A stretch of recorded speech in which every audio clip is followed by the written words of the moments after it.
পদপিষ্ট হয়ে তিরুপতি মন্দিরে মৃত্যু হলো এক মহিলা সহ 6 পুণ্যার্থীর। জখম হন বেশ কয়েকজন। জানা গিয়েছে বৈকুণ্ঠধার দর্শন টিকিট কেন্দ্রের সামনে বিরাট লাইন পড়ে যায়। টিকিট সংগ্রহের জন্য ভক্তদের মধ্যে হুড়োহুড়ি পড়ে যায়। অনেকেই মাটিতে পড়ে যান। পদপিষ্ট হয়ে মৃত্যু হয় 6 জনের। তিরুপতি মন্দিরে 10 থেকে 19 জানুয়ারি পর্যন্ত 10 দিনের বৈকুণ্ঠ একাদশী এবং বৈকুণ্ঠধার দর্শনের টিকিট সংগ্রহের জন্য বুধবার সকাল থেকে দীর্ঘ লাইন পড়েছিল ভক্তদের। প্রত্যক্ষদর্শীরা জানিয়েছেন, সন্ধ্যার সময় বৈরাগী পট্টিতা পার্কে টোকেন বিলির ঘোষণা হওয়ার সঙ্গে সঙ্গেই তা সংগ্রহের জন্য হুড়োহুড়ি শুরু হয়ে যায়, যার ফলেই ঘটে যায় এক মর্মান্তিক দুর্ঘটনা। ये वैकुंठ एकादशी का पर्व दिन में एकादशी दर्शन के लिए इधर हम टोकन इश्यू करने के लिए 91 काउंटर्स ओपन किया। ये बहुत बुरा बात है। वो भैरवपट्टी का वो काउंटिंग सेंटर पर स्टैम्पेड हुआ। उधर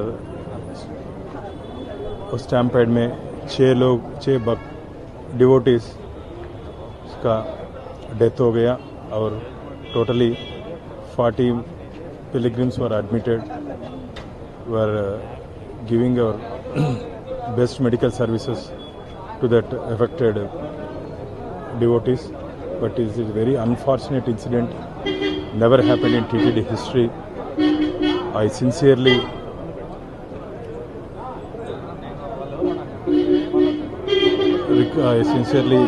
request to the devotees to apologize TTD, and we'll have a inquiry in this.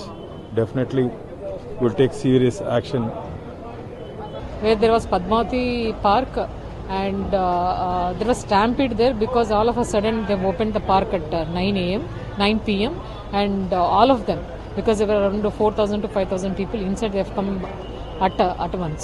So due to which there was a stampede. Otherwise all counters were peaceful. They have left into the queue little early. So everything was peaceful except a few injuries and few deaths whatever happened in Ruya and Swims. But it is really unfortunate because all throughout other states also, Karnataka or Tamil Nadu, they have come. Children, there were women, there were old people. They have been waiting since morning to get these Vaikuntha Ekadasi tickets. But due to that stampede, unfortunately, there were few deaths and also injuries. But now everything has fallen in place. It is under control. Bureau report, lottery সংবাদ।